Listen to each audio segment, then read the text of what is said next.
पौराणिक कथाएं। विश्वामित्र का आगमन। अयोध्यापति महाराज दशरथ के दरबार में यथोचित आसन पर गुरु वशिष्ठ, मंत्रीगण और दरबारीगण बैठे थे।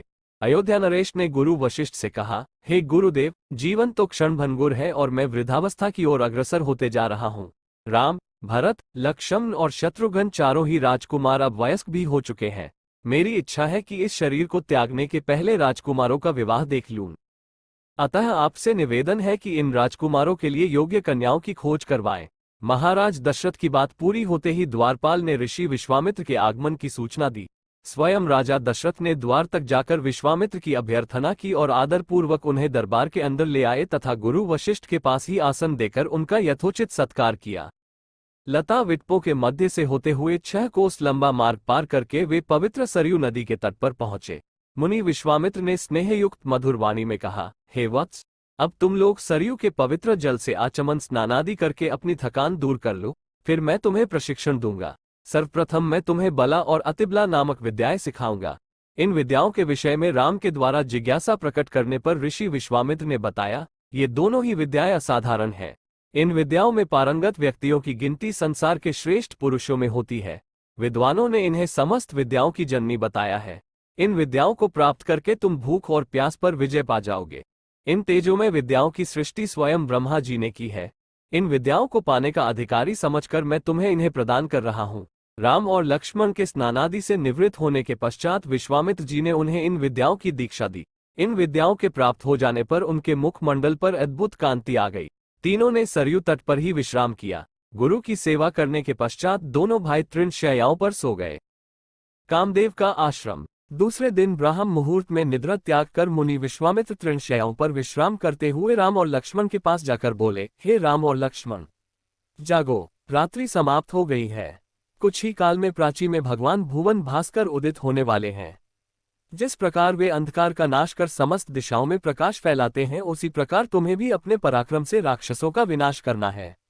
नित्य कर्म से निवृत्त हो, संध्या उपासना करो, अग्निहोत्रादि से देवताओं को प्रसन्न करो, आलस्य को त्यागो और शीघ्र उठ जाओ, क्योंकि अब सोने का समय नहीं है। गुरु की आज्ञा प्राप्त होते ही दोनों भाइयों ने शय्या त्याग दिया और नित्यकर्म एवं स्नान ध्यान आदि से निवृत्त होकर मुनिवर के साथ गंगा तट की ओर चल दिए। वे गंगा और सरयू के संगम, जहां पर ऋषि मुनियों तथा तपस्वियों के शांत व सुंदर आश्रम बने हुए थे, पर पहुंचे। एक अत्यधिक सुंदर आश्रम को देखकर रामचंद्र ने गुरु विश्वामित्र से पूछा, हे गुरुवर, ये परम रमणीक आश्रम किन महर्षि का निवास स्थान है?